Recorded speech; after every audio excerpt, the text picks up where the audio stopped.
Hey, Kathleen. Do I have a booger? I feel like I have a booger. That's how we're going to start? Do I have a booger? Yeah. No, you don't have a booger.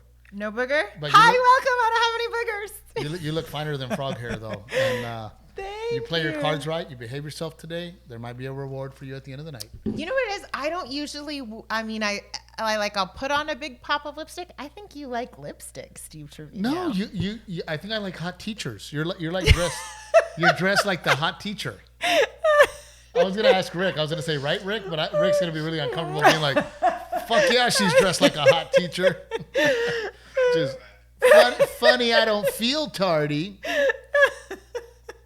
Thank you. But you look very pretty. Thank you. And I'm really proud of you that you're wearing a watch that's connected to your phone, so that I could actually. So that it saves our marriage. God bless America, dude. I feel sorry. So we have the Google Homes everywhere. I feel sorry for them.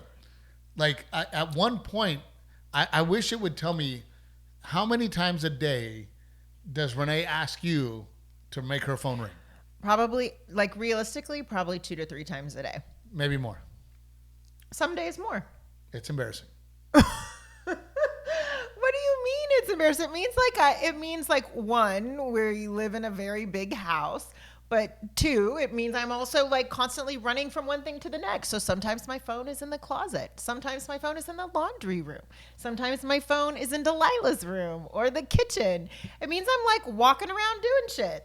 Well, I'd like to do a big shout out to Beyonce for being so incredibly talented that the first time she tries a genre, she wins the Grammy for it. That was like woo! Fucking congratulations. I didn't watch the Grammys. Did you watch them? No, I don't watch that anymore. You just got your TikTok news that Beyonce won. I'm on socials, so I'm always so I don't know. Catch me up. Did she win in the country music category? She won Best Country Album of the Year, Grammy. No, she did not. Of course. Absolutely. Listen, I like Beyonce. Hey, next year, George Strait is going to win Best R&B Artist of the Year. I don't know that it was a country. Like for me, I don't know that I would put it in the country album genre. Well, you have to keep in mind that we don't vote. The Grammy committee whoever votes. Is in the Grammy committee, it's like every single year. Dave Chappelle probably has to have 15 Grammys. He wins every year. For his comedy album. I honestly do not think there is a year that Chappelle put out a special and he didn't win it. Yeah. Like it's every year. Can you look that up, Rick? I know, guys, Rick is sick, so bear with him. And he's kind enough to join us. Everybody's getting sick here in Texas. The flu's going around really bad. We got our asses kicked during the holiday, so hopefully that was like stomach bug. That wasn't flu. But, I know, I'm washing my hands. If you, in my opinion, right, now with social media, go ahead, Rick. We looked this up before, and he won every time he put out an album. It's something stupid, like more than 10 times. How many? Yeah. It's more than 10 is going back. A lot. He must be so over it. You know, the Grammy for, he's like, okay, cool, put that in the fucking, just put in my bullshit back there. Just throw it back there. Another Grammy. Yeah, of course. Like, it's insane. Yeah. It is absolutely insane. But I mean, in my opinion, you know. So what is the consensus on the internet? Are people about Beyonce getting it, or are people like, No, I mean, people feel like I do. I mean, you know, you got guys like Cody Johnson who are authentic to the brand, right? Who are the brand, right? Yeah. Cody, not only is he an amazing performer, amazing musician, he is truly country, and he is a true cowboy. Was he nominated in the category? I think he was nominated. I was going to say, now I want to know. I'm just using him as an example, right? Here's a guy that dedicated his life to country music, who knows everything about country music, who is country music, and no bueno. Okay, I was looking up who were the other nominees because now I'm curious. Beyonce was the winner with Cowboy Carter. Post Malone was in the mix. F1 Trillion, Casey Musgraves, Chris Stapleton, and Lainey Wilson. So no Cody in the no, deal. but Lainey Wilson is definitely is the country category, and so is Chris Stapleton. He's like throwback to old school country. Now I am not saying by any means that if you are in another genre, I mean, that you can't do country, good for you. Post Malone at least like collaborated with country artists, right? Oh no, I don't know. he's a Texas boy. I mean, he's very country. Yeah. You know, Posty is very into country music. He's a Texan. I don't know. It's just kind of one of those deals where you just go, really, you know. Yeah. But in my opinion, I think if you really want people, because nobody's watching this shit anymore, right? Nobody's watching, you know. First of all, you watch these award shows, and it's like, okay, you know, they're going to freaking bring in politics, or they're going to have something snide to say for their political side. Yeah. So you already don't want to deal with that. And then you're just, there's no more interest. I remember, you know, even 20 years ago, you got excited. Ooh, the Grammys. I want to see them perform. I want to see great shows. Right? Yeah. The CMAs, you know, the Oscars. That you used to want to watch these shows, but I don't give a shit anymore. I wonder if that's an age thing. But I think if you want people to give a shit, yeah. right? Why are you not including, you know, social media? Why are you not having the American or the world public vote? Right? Well, that's what the People's Choice Awards is. But you know, I don't know. There's got to be a better way to. Well, I'm surprised people didn't make more of a stink about it when she was nominated in the first place. And then because I'm looking at that list and I'm secretly thinking, if I was Lainey Wilson or Casey Musgraves and those nominees come out, I'm annoyed. It just feels like it doesn't even belong in the same category. Why is that their competition? Now, let me tell you this. I do not have the exact numbers. Numbers for what? For what I'm about to say. Okay. Let's put it into perspective. Mm-hmm. She has now, Beyonce, 33 Grammys. Okay. The Beatles probably have 5. The Beatles. Wait, I thought probably have 5. I thought she didn't have that many Grammys. That was the whole reason, like Kanye West interrupted Taylor Swift because he was like, Beyonce should have won this award. Now, if I remember correctly, Beyonce's also with Jay-Z, right? Mm-hmm. Isn't Jay-Z in the P. Diddy problems? Yeah. Right? I mean, at this point, it's all speculation, but yes. So the way, but he's suing people for. Well, the way the Grammys works is they all leverage each other. So labels leverage their other, like they'll call a label and say, hey, help us get Beyonce through, because obviously they pick the pick of their litter for who they want, and they push and they label. They use politics to try campaign. They campaign. Because you know it leads to them selling more tickets and selling more albums, and it helps, right? So I wouldn't doubt like Jay-Z's probably got some dirt on these fuckers and it's like, hey, either my girl wins another freaking Grammy or I'm gonna show you this picture or this video. I don't know, but 33, okay? Celine Dion, who we would all agree is an amazing talent. Yeah. She probably has a few, right? I don't know how many Prince has. How many does Beyonce have? Let's see. 33. Is that the actual number? I'm pretty sure that she has 33 Grammys. 33. Okay, let's see. Yeah, see, 35. I'm sorry, 35. 5. How many do the Beatles have? She is the most awarded artist in Grammy history with 35 awards. How many do the Beatles have? The Beatles. 8. How many does Prince have? Ooh. Okay, but Quincy Jones is high on the list with 28 Grammys. But that's for producing. Give it up for Alison Krauss with 27 Grammys. And then these others, I don't even know. I don't know who they are. But let's talk about some of the great, the Beatles have fucking 8. Yeah. 8. That's crazy. Yeah. How many does George Strait have? I don't know. He's not even on this. When I looked up the list of top ones, he's not even in there. And I mean, I would put George. I happen to know that George Strait and Garth Brooks sell more tickets than anybody. Way the fuck up there. I happen to know that George Strait has like 60 number ones. Yeah. You know, Garth Brooks, I believe, outsold Elvis. Okay, so what's your deal with Bey? Why are you hating on Beyonce this podcast? No, I'm just watching it and I'm just like, you know, what are we doing? It's all bullshit politics, you know, and you just go, I don't know. I didn't hear her album. I listen to country music. I mean, at this point, it's all PR, right? It's all PR. The label's gun for, they play the political game for what artists they want to win, and because then it's going to get their album more notoriety. So we're all talking about Cowboy Carter. We might go download the songs or download the album and see what it's about. The reason I'm saying that is it's the same with the Oscars and movies. But it's the same with NFL, right? The same with the NFL, right? It's very clear that the Kansas City Chiefs, anytime they play on a Sunday, it is the highest ratings they've ever gotten. Because we all want to know if Taylor Swift is watching the game or not. Because Taylor Swift is there, and then all of a sudden, the Chiefs are in the Super Bowl. Yeah. Why would you not put them in the Super Bowl? Because they want us to all speculate if Taylor Swift is going to make an appearance in the halftime show or not. Right. And is Travis Kelce going to propose?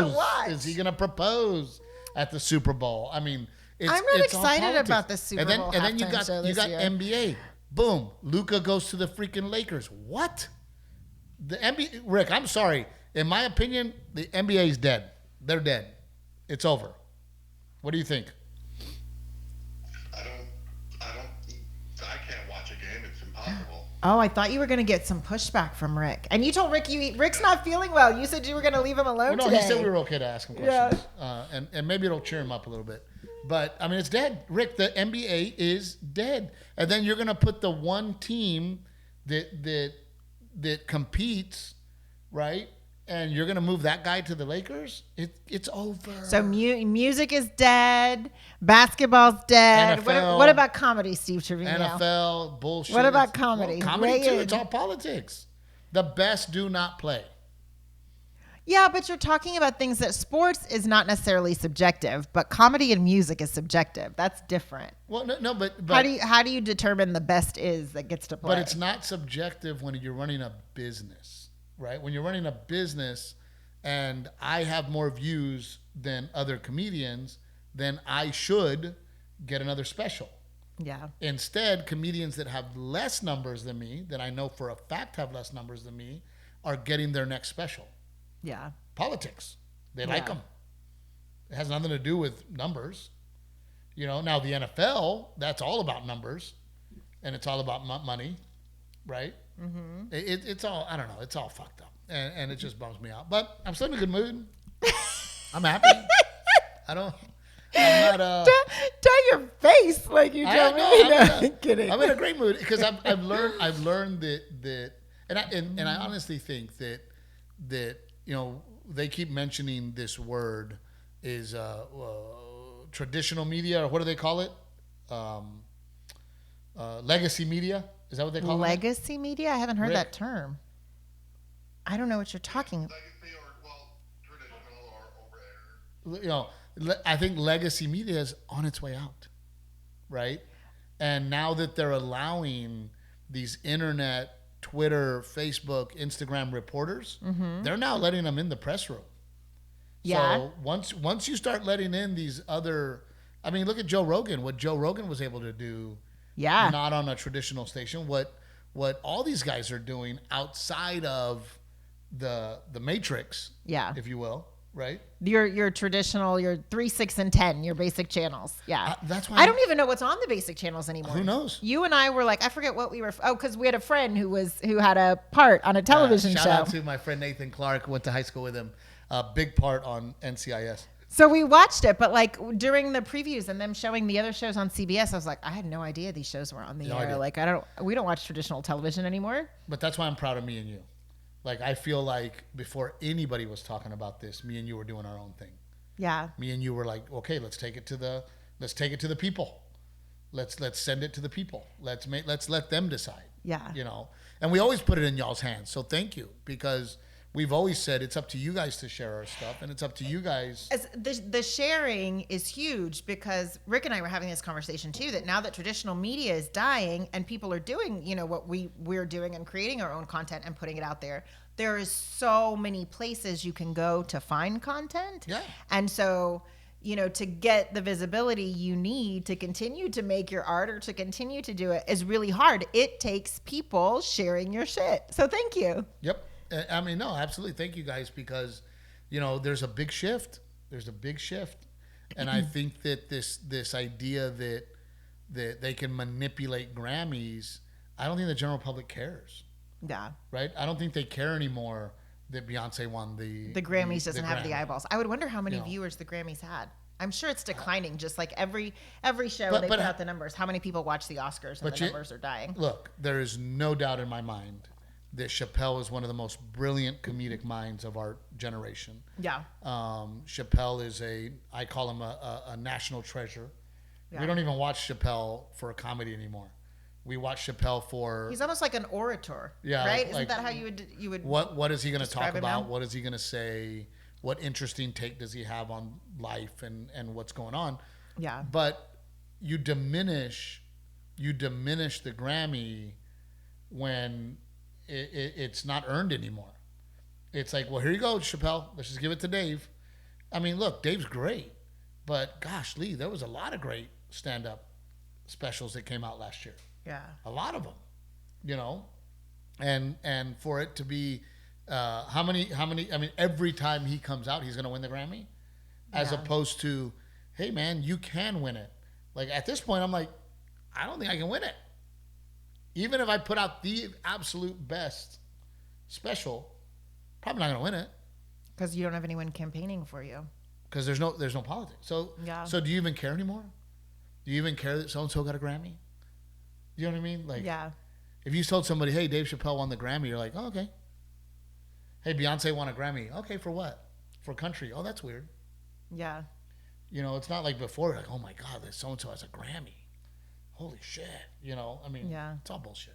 It's all bullshit. But I am proud of us for what we do. Yeah. And how we do it. Well, I hope so. We put a lot of work putting it out there. I hope we're proud of it. Well, Renae and I are trying to step up our game to show you guys a little more of our life. We Renae Volin told me that I'm going to be reading at the school for the kids. Man, I got to tell you, I had so much fun. Oh my God, you riled up those kids so much. The librarian literally was like, "My library has never been this loud and out of order." I almost, Rick, and I don't know if the librarian did it on purpose or what, but so the idea was, okay, we got to read to the 4-year-olds, which is Delilah's class. 3 and 4-year-olds. 3 and 4-year-olds. Yes. Dude, they come in like little freaking terrors. Like they come in and it's 80s day, so they're 80s like day, half the class is dressed up in their 80s gear. And I told Renae, I said, you read, I'll interject, and I'll have some fun with the kids. So Renae came in to read, and I'm not. First of all, I'm so insecure when it comes to reading. Even if it's a kid's book, I'm so insecure about it. Yeah. But I said, you know what? I can bring some fun and I can bring some energy and yeah. But I don't know if the librarian did it on purpose, but God, that book. Oh, she for sure did. No, because you had a choice when I signed us up. I could say if we were going to bring a book to read, or if we wanted the librarian to pick one out for us. And I was like, well, obviously she's going to know what the 3-year-olds like better than you and I. So I asked her to pick out a book for us, but she'd forgotten until we showed up. And so she just went and grabbed one off the shelves, but she knew what she was grabbing. The story was about this pony. What's the name of it? Was it Thelma the Unicorn? But it's an Aaron Blabey book who writes all the Pig the Pug books. Dude, Rick, listen to this. It's about a pony, and the pony wants to be different and wants to be famous and wants lots of friends. Well, he's running around trying to be famous. So he finds a carrot, puts it on his head to look like a unicorn. Uh-huh. At that moment, he distracts a truck. The truck drops pink paint and glitter and covers him. So now everyone thinks it's a famous unicorn. So then he becomes famous, or she becomes famous, and all these people are following her around, and all these people, like, they don't let her do anything anymore. And everywhere she goes, people are losing their minds because she's pink, sparkly, fancy unicorn. So Steve's reading this book to 3 and 4-year-olds, and it's like touching him in his soul. He feels it so deeply. Well, no, because the pony was like, wait a minute. This is not what I expected. Wait a minute. These aren't my real friends. Wait a minute. I don't like this attention. Wait a minute. Be careful what you wish for. I want to go back to being the normal me. Yeah. And then the whole theme of the story was, it's okay to be normal. Yeah. And it's okay that there's just be you. Just be you. Just be uniquely and you. Your genuine friends are your friends, and Yes. not because you're famous. And I'm over there like, I'm supposed to bring energy, and I'm like, oh my God, this pony's me, and I wanted to be the unicorn. And but it was so much fun with these kids, and they're also. And then they cute. wanted us to keep reading more books to them. Oh, before you know it, like I had them. There was like 10 minutes left, and they're like climbing on top of me. Read me this one. Read me this one, and bring one. this one, and then I got the kids like hanging out and screaming and having a good time, and I left there thinking to myself, gosh, these teachers, I don't know how they do it. The good teachers, For me, it's the patience. the patience. Like, how do you not lose your shit? Like sometimes Daily. when you're on the road and I have Delilah and Garrett both coming at me at the same time, and Mom, what about this? And I can't even answer a question because they're like both coming at me. It like makes me crazy. I can't imagine a room full of like 20 kids doing that. Oh my God! And to do it every day, and that's why I admire teachers so much. And I think, well, I admire those teachers that somehow find it within themselves to not lose their shit. Yes, and to be a good teacher daily.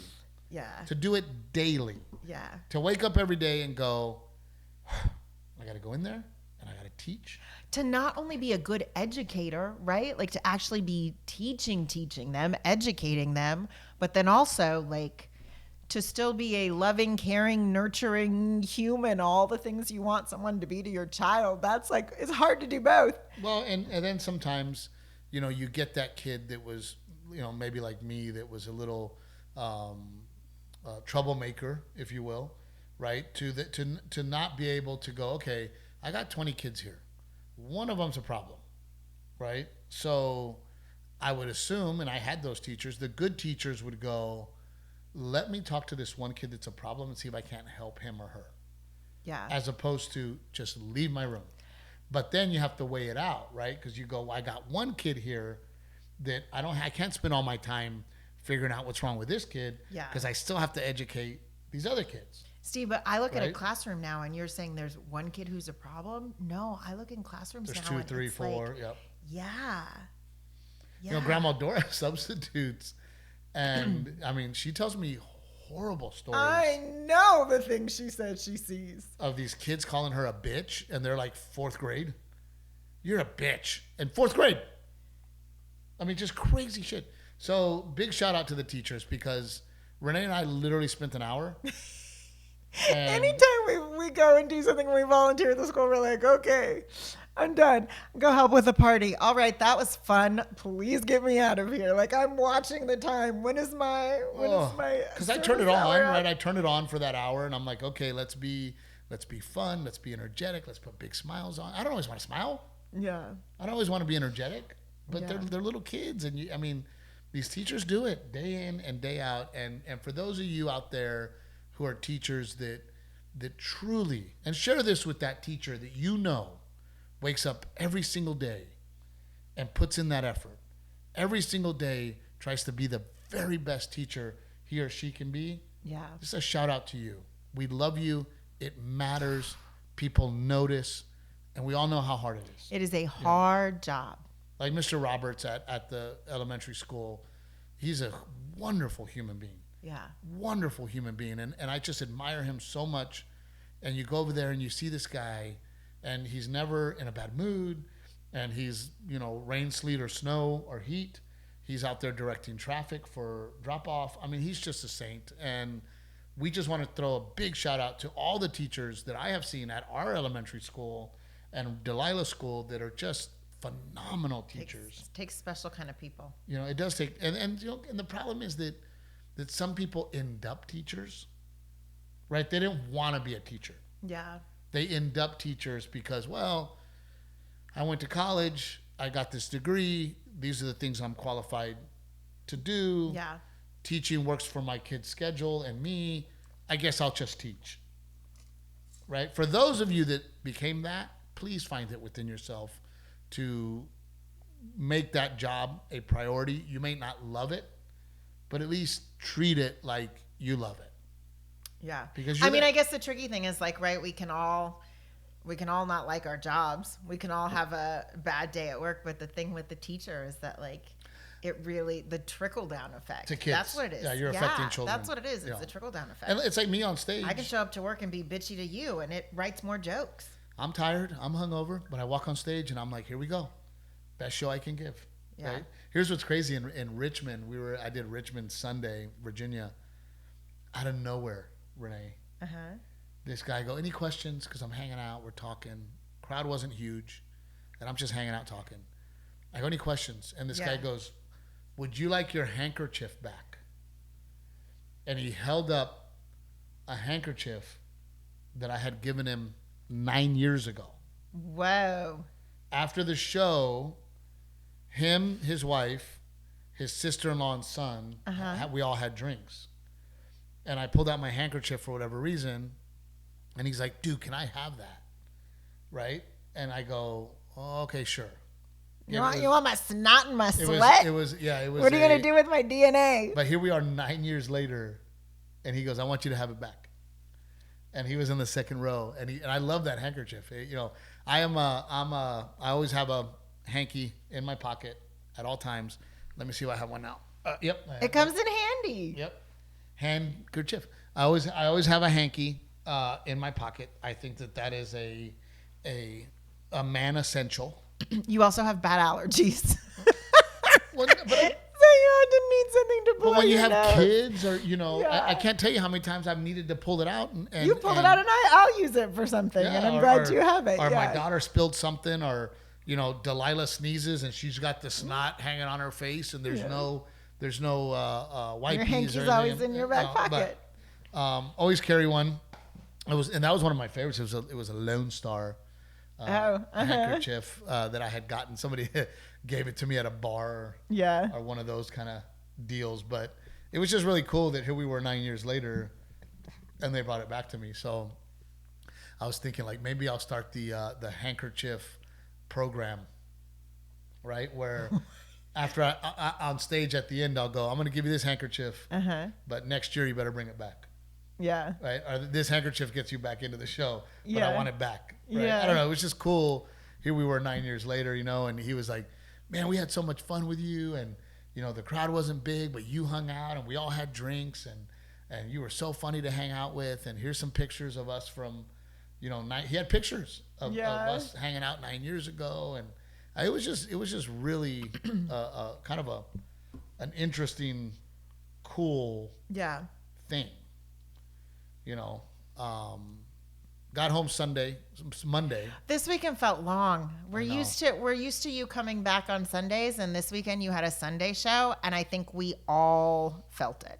Well, me, the kids, you. It makes a big difference. Sunday's good for me because I get to get home, maybe grab church depending on what time I get home, and just kind of reset and just hang out with the family and just chill to get ready to hit it again Monday. Yeah. And I felt like, yesterday was Monday. I came here, we were moving. Yeah. We were freaking. Even me, because you do the mornings with the kids, but like after flying solo all weekend, and my parents weren't around this weekend either, and my sister was sick, so like I really flew solo this weekend.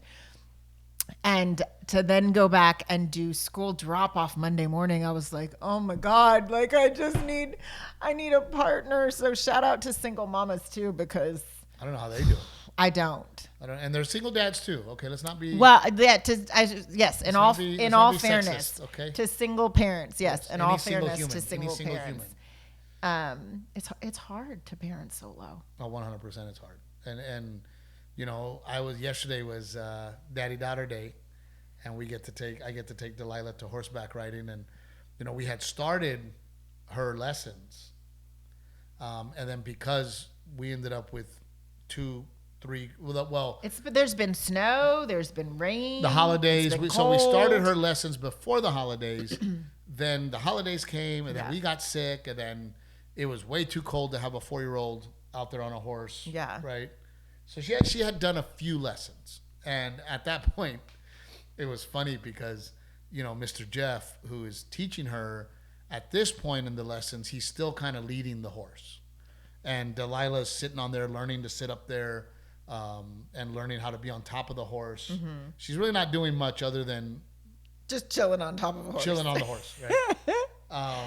Yesterday I get and there, yelling at Mr. Jeff when he stops to make talk it to go, you. make it go, Mr. Jeff, make it go, make it go.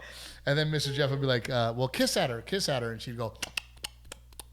She couldn't do the, I was going to say, what are you supposed to do? I don't even know. You're supposed to make a noise. But anyway, but yeah, Delilah's over there demanding, make it go, right? But this time we get there, and poor Mr. Jeff, because he does trail rides on Canyon Lake. So they book him to do like a trail ride in Canyon Lake. Oh, cool. And he shows up with the horses, and he takes you on a trail ride. Well, there was some confusion, so Mr. Jeff had to haul ass. As soon as I got there, he's like, Steve, I'm sorry, but I got to go. Yeah. Like I screwed up. I was scheduling kind of got messed up. I gotta go. He goes, but I'm gonna leave you with the other trainer who's his daughter.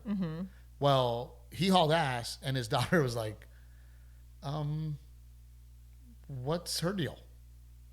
She's like, my dad told me that I'm supposed to help her, but how many lessons has she had?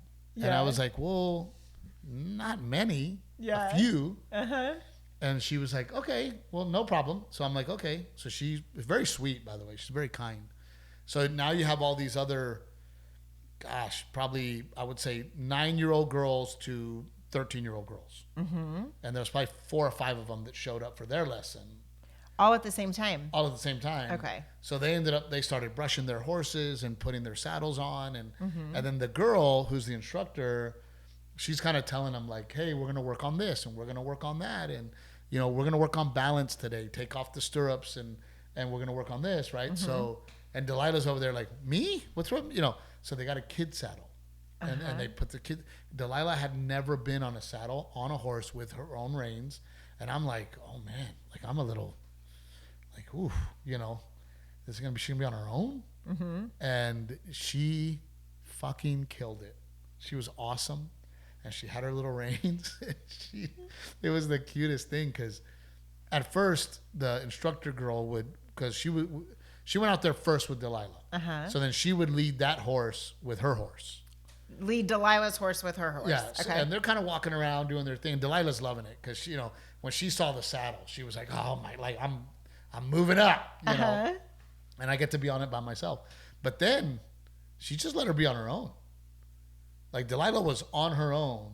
Do we think that's safe? Delilah's little ball of energy? It was, Renae, the cutest thing. And she's so little, and I'd be like, Delilah, like, kick the horse. Like, give it a kick so it can. It won't go, Dad. It's not going. And I'm like, well, kick it, baby. And she'd go, She'd take her little legs. And I'm like, harder, Delilah. She's like, I'm trying, Dad, and then she'd get it going. Not too hard. I'm waiting for this horse to go bolting. That horse didn't even know. It's like a little freaking mosquito, right? So, but the horse was very, very sweet and yes, I hope they gave her a very docile horse. Yeah, and she would get it going, but it was the cutest thing, Renae. And it would stop. It's not going. And and then turn. She'd like. It was the cutest shit ever.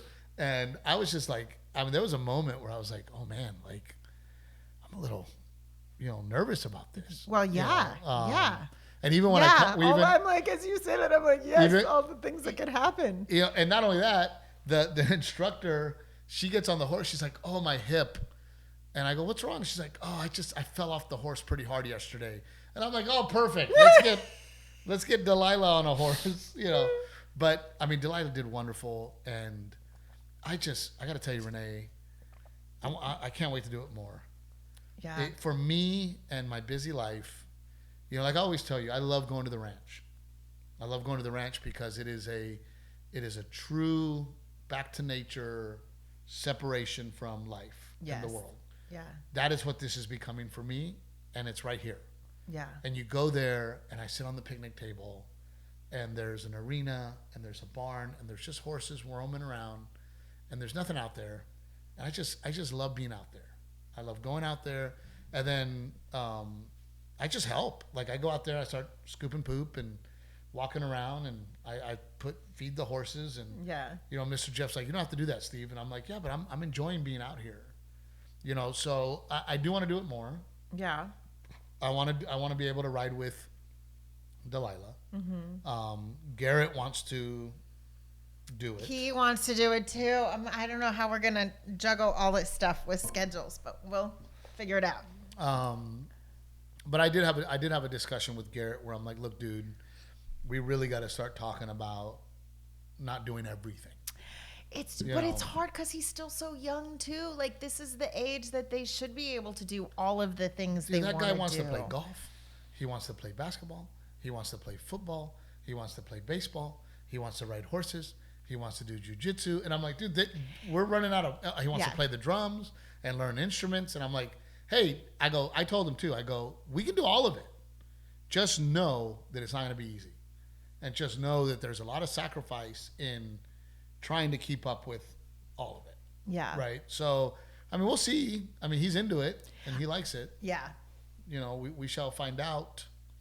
Maybe we put it on hold till the summertime. And we amp it up in the summer. Well, he cracked me up because he was like, I could be here all summer, Dad. I don't need to go to camp. Just bring me here and I'll ride horses and I'll clean the horses and I'll do whatever, Dad. He says that now. Yeah, until it's fucking 100 degrees outside and he's like, we got a coop in the back that's not in great shape. We're going to have to go in the morning, or the evenings. But I really enjoyed it. And gosh, Delilah's just, and you've heard it before and I knew this. There's something about girls and horses.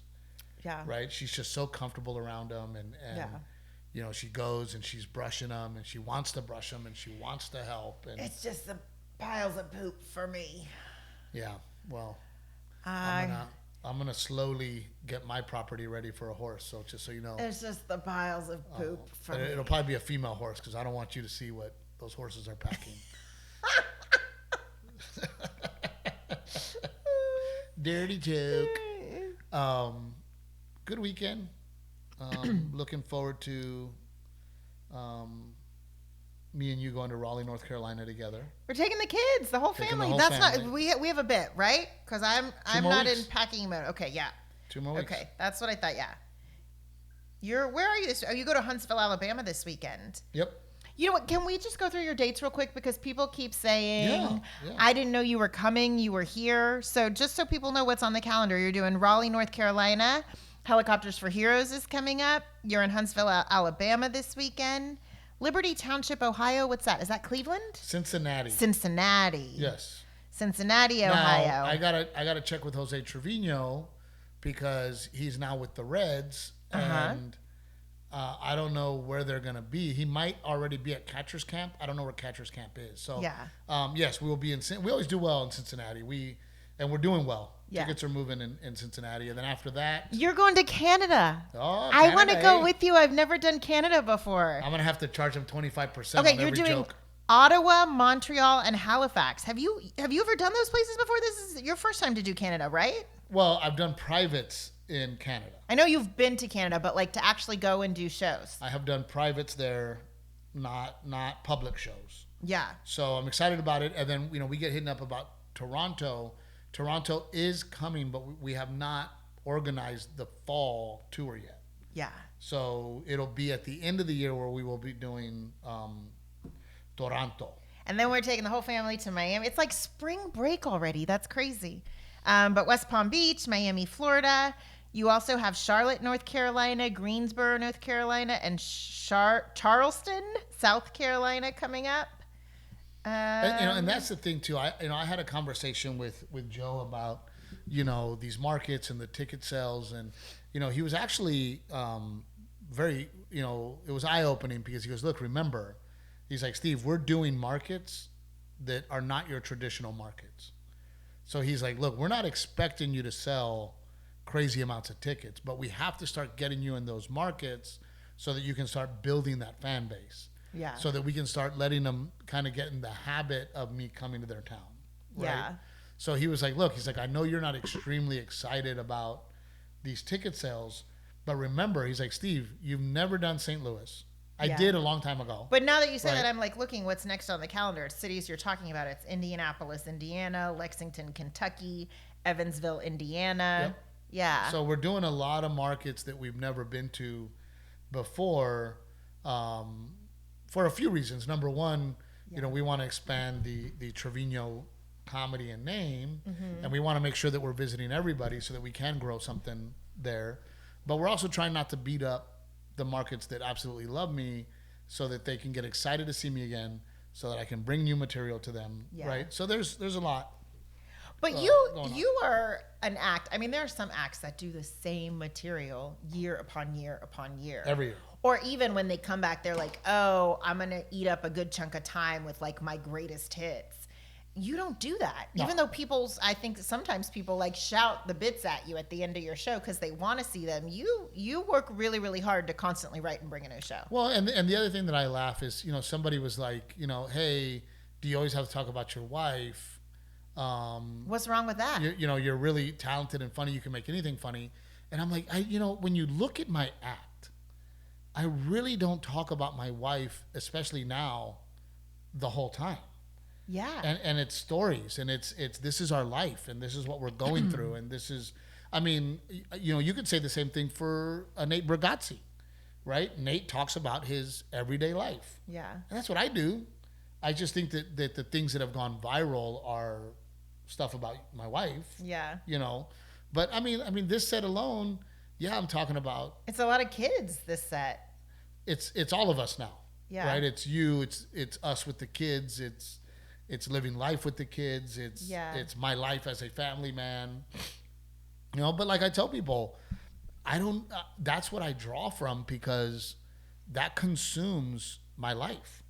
Yeah. My family consumes my life. I mean, look, for example, I got home yesterday. Or your other businesses, and that's not funny. But I got home yesterday about 10:30. I ran in the house. I took a shower. I ran to the school to have lunch with Garrett because he was missing me. Yeah. After I did that, I hauled ass from there to a meeting. Well, I grabbed Garrett because Garrett wanted to come with me. Grabbed Garrett. I'm on my way back. Renae wanted me to bring her food for lunch, so I stopped and picked up food for her. I brought that home. Yeah. Then I grabbed Garrett. I had a meeting at the music studio. So then I hauled ass to the music studio. After that, because I'm volunteering my time for New Braunfels Police Department, we had a meeting with the New Braunfels Police Department about the event we're doing over there. So then I hauled ass over there to have that meeting. Then I came home right in time to literally drop off Garrett so that Garrett can go with Renae to baseball training. I literally left the house, came in the house, grabbed different keys, drove to go pick up Delilah, took her to horseback riding, hung out with her there, picked up dinner for her on the way home, and then came home. So yesterday, my whole freaking day was about, I got to see my kids and be with my kids because I've been gone. I have meetings in between that I need to handle. And my whole day was dedicated to my family. Yeah. And to I missed you. I missed you too. We didn't even get to hang out yesterday. I miss you. And today it's wake up, jiu-jitsu from 9 to 10. Yeah. Get a little bit of work done, shower, sit down. We're podcasting right now. I'm going to leave here and go to a meeting at the studio. We do this again. Yeah. I'm going to go meet at the studio at 1 o'clock. And then I have another meeting at 2 o'clock. Yeah. Then I got to be back for Garrett. Then Garrett, I got to make sure. No, you got to pick up Delilah. Oh, I got to pick up Delilah. I can't scoop her up. I got to pick up Delilah Ray. Yeah. And then come home and then get Garrett ready to go to baseball practice where I volunteered to coach. That's today. Yeah. So it is, my whole life is my family and the things I'm doing at home. I don't have much else to talk about. Yeah. I really don't. You know what I mean? So I'm sorry that I talk about my family. I'm sorry that I'm a dedicated family. Don't say that. Don't No, apologize but what I'm for saying that. is I'm also not sorry, because if you get what I do, yeah, and you're dedicated to your family the way that I am and the way Yeah. that you are, and that right now our life is about these kids. That's the phase we're in, yeah. And this life, that's what I'm going to talk about. And that's what makes it relatable. Yeah. And that's what makes people come to the show and go, oh my God, I'm going through that. Yeah. I'm fighting with my 9-year-old to take a shower. right? Yes. My daughter makes me cry every night. You know. Why does bedtime have to take 2 freaking hours? You know. Yeah. So, you know, I'm sorry, not sorry. Yeah. Right? What I'm saying is, yeah, I mean, I can talk about anything and be funny, but do I have passion for it? Do I have passion to talk about the Grammys on stage? No. Yeah. Yeah. Do I have passion to talk about politics on stage? No. I don't have those things. Do not. No, your You know. gift and why people come to see you is you are able to take what happens in our everyday lives and see the humor in it and make it funny. And I think that's why when I look around in the audience and I see other people laughing, that's the comedic relief they want. But It helps them identify it in their own life too. But deep down, I'm also a teacher, right? I hope that people watch my show and think to themselves, hey man, I don't have to sit on the sideline and watch my kid play sports. Why don't I get involved? Yeah. Why don't I step it up and do it? Hey, Steve does it. You know, hey, Steve and Renae, man, they work together. I hope that fires people up, right? Yeah. Hey, we want to work together. And we have had people reach out and say, how does it work for you guys? Yeah. Right? You know, I hope that somebody goes, hey man, I want to be a better dad because of Steve. I want to be a better wife because of watching Steve. I want to be a better husband because of watching Steve. And at the end of the day, my goal is to make you laugh, but I also hope that I'm leading by example or trying to lead by example. Yeah. You know, to say, hey, this is how I live my life, right? And there's a lot of funny in it. And that was one of the conversations we had Sunday when I was asking if, you know, anybody have any questions. Somebody did say, like, hey, I don't have a question, I have a statement. Mm-hmm. They're like, you saved our marriage. And I said, is it because I make you feel normal? And the whole audience started laughing. And they go, yes. Yeah. It makes us feel normal. Yeah. It makes us feel like the same frustrations you have in your marriage and family life and raising kids is the same frustration we have. Right. Right? So Marriage is not the movies. It's not the rom-com. it never is. It is never the movies. Yeah. But it is something that you have to work at, right? Something you have to make work. And I Yeah. just make light of it. Yeah. And I laugh about it. Right? And at the end of the day, you know, they're simple things that I'm talking about that make you go, oh my gosh, he painted the exact picture of what I'm going through at my house. Yeah. Like almost, and a lot of times, and Rick, you'll like this, because my memory is so nutty, Uh-huh. I'll literally be able to tell a story or an argument that me and you had almost verbatim. And sometimes I don't even have to change it. So they're like, oh my God, it's so real what Renae said to you in that bit. I'm like, because it was fucking real. It is what she said. It is what happened, you know. That's what that bitch actually said. I know Rick probably has a comment on that. What are your thoughts, Rick? Well, I was actually just talking about your memory 2 days ago that for some reason you have to watch what you say because 3 years from now Steve's going to bring it up. Renae trips out, man. She's like, how do you remember that? No, but you know why it really pisses me off is because he has a track record for having such an amazing memory. Like when we're having a dispute about something and it's like how I think it went down or how he thinks it went down, it's like an automatic, he gets the card. Because his memory is like normally so She's like, great. I didn't say that. irritates And I'm like, the oh, no, shit no. out of me. I'm like, look, I have a memory like a fucking steel trap. I know exactly what you said and how you said it. I know exactly what you said. And she's like, well, I didn't say it. You know, I just said no. I'm like, no, you said no. There's a big difference between no and no. It makes it really not fun to argue with him is my point. But would you say that part of the appeal of my stand-up is the memory? I never analyzed it. Give me a week to think about that. No, I was gonna say to me, and your No, memory doesn't matter. My it's memory matters because when I tell the story, I'm able to tell the story, and like my impersonation of what you said is exactly what you said versus me making up what you said. No, I don't think it matters. No, because that's not true either.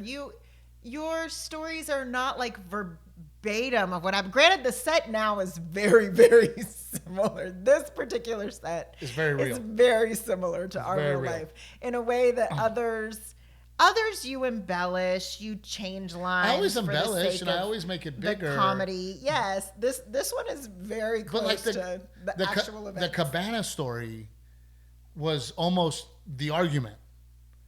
I remember when I talked about the Cabana story on stage, which is in Simple Man on Netflix. Get those numbers up. Watch it not now. that it matters. Share it with your friends.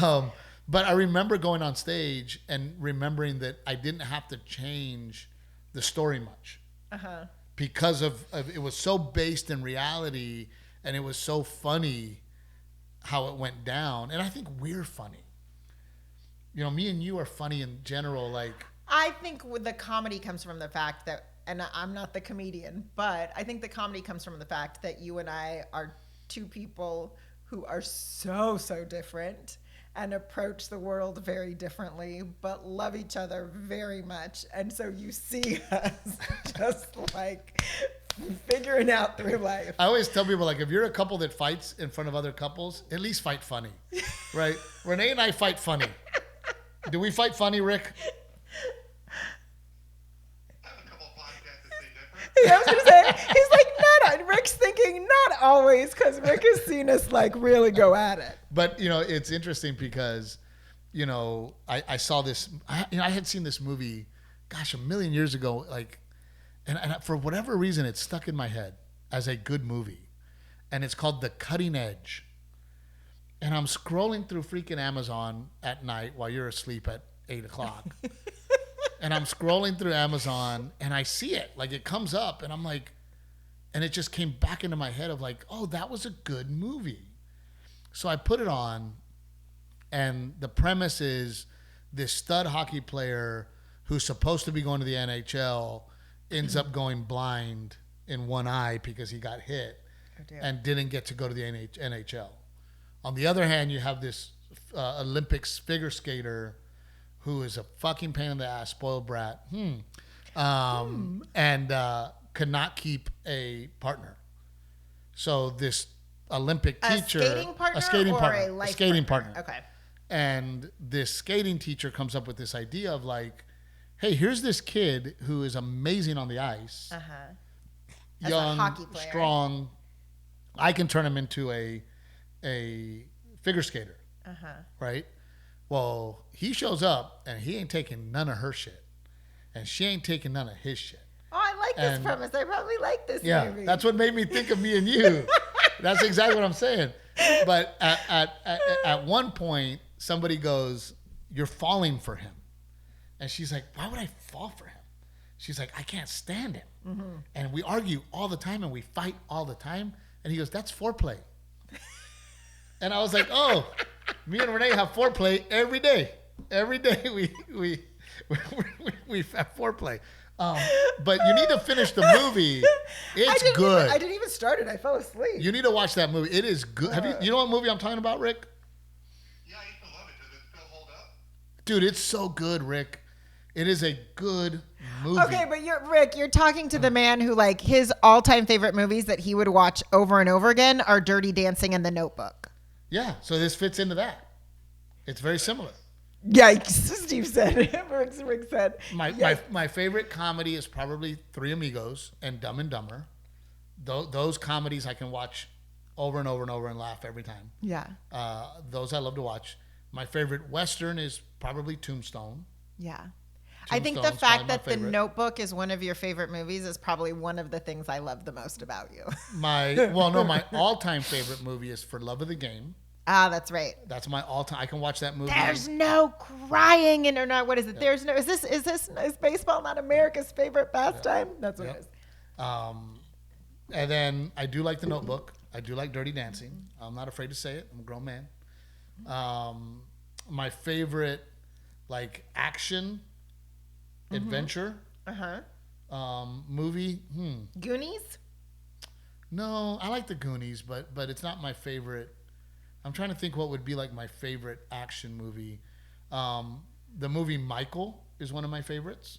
With the angel. Where John Travolta it plays an angel. Michael the Archangel. And I think that the appeal for that for me is because he shows angels in not a perfect way. Yeah. That he's not perfect, right? That he's this kind of rough around the edges. He's a hot mess angel. Yeah. But he's still an angel. Yeah. Right? So I kind of think like, I kind of fit in that category of, The Sandlot, one of my favorite movies. But I'm trying to think, what about you, Rick? Action adventure. I'm trying to think. Like, are you a Pirates of the Caribbean? No. No. Boo. I don't know. Oh, there you go. There you go. Like The Notebook, but action packed. Yes, Armageddon's one of my favorites, dude. I could watch that movie over and over and over again. Armageddon is such a good movie. I love that movie mostly for the soundtrack. I love Braveheart, and I love Saving Private Ryan. However, both those movies put me in a bad space, and we talked about that on the podcast. Yeah, it'll ruin me for weeks. Those two movies, because of betrayal. You don't. Yeah, betrayal's a big one. I have a huge issue with betrayal.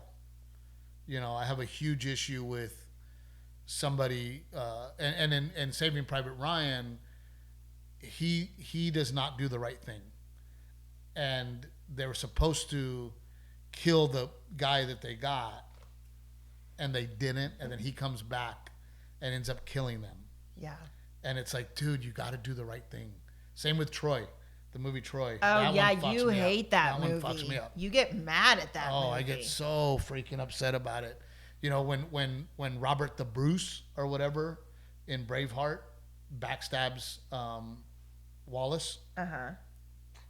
Oh, it fucks me up. It ruins me. Yeah. I just can't stand it because I would never. Yeah.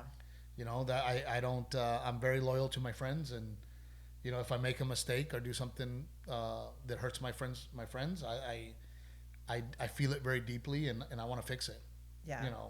Immediately. Okay. With that being said, we're about the end of our. Yes. Thank you to our sponsors. Yep. I was waiting for you. Thank you to our sponsors. Old Salt Coffee, Trevino 10 is the discount code. We have to keep upping our membership because we just have ours on subscribe and we still run out of coffee. We go through it like crazy here. I'm aggressive with it though. I'm very aggressive. We have our friends at Coastal Bend Chevrolet, our Coastal Bend Auto Group, which is also Aztec Chevrolet, Ford in Goliad, and then there's a Jeep and Dodge. I mean, you name it, they got it. Please give them an opportunity. Good human beings over there. Coastal Bend Auto Group, they are. They're very happy to help you and work around you not having to physically be there. They're very, very helpful. And then, of course, pick Cherries. One of the things, it's growing like crazy. People are catching on to it. Yeah. And then Raw Western Wear. We're doing so well with Raw Western Wear. There's an ad running right now that's making me pretty popular. You know what I'm talking about? You and Cabo dancing like an idiot. Killing it. And Cabo showing the leg show. Because I can stay in a squat forever. Forever. Because you're short and you have a low center of gravity. No, and you have good knees. I'm strong. I have bad knees. You have good knees. I'm strong. Any questions, Rick, to wrap up your sickness today? No. You got any remedies for my sickness? Man, look, I live by it and I preach it. Go get an IV. You are big. As soon as you start to feel sick, you get an IV. Here's how you can, I can 1,000% tell you that IVs work. You will be dead hungover, and halfway through an IV, you are literally feeling 100% again. Those are the moments where where I know it's working. Yeah. Where you're like, man, I am miserable. I'm tired. I'm hungover. I have a headache. Yeah. I don't feel good. Halfway through the IV, you're like, I'm fucking back. Yes, but I'm also I agree with the IV, but also like pumping and ingesting things to get your body like back to alkaline, like ginger and turmeric and green juices. We do the juice in here at home too. I'm telling you, Rick, man, go get an IV. Obviously, they're not cheap, but it literally will get you back on your feet. I would say if you're gonna have a 4-day sickness and you do an IV, it's now a 2-day sickness versus a 4-day sickness. Yeah. And I always tell people, when you're trying to get out of the sickness, right? When you're just kind of getting out, you get that IV, you'll wake up the next day and you're back. Yeah. It is incredible because think about it. You go to the hospital, first thing they do is put fluids in you and an IV. Yeah. Right? And we're all dehydrated. Yeah. None of us drink enough water. Right? None of us are taking in the proper vitamins. Right? So, Rick, I'm telling you, man, I highly suggest, and they'll come to your house for a price. Yeah. But they will come to your house and you get to sit in the comfort of your home. And I'm telling you, if you do it in the next few hours. Some people are so weird about needles. Like they can't get over the hump of like. If you get a really needle. good nurse, you don't even feel it. Yeah. You literally, it feels like somebody pinched you very quickly and that's it. It's a quick.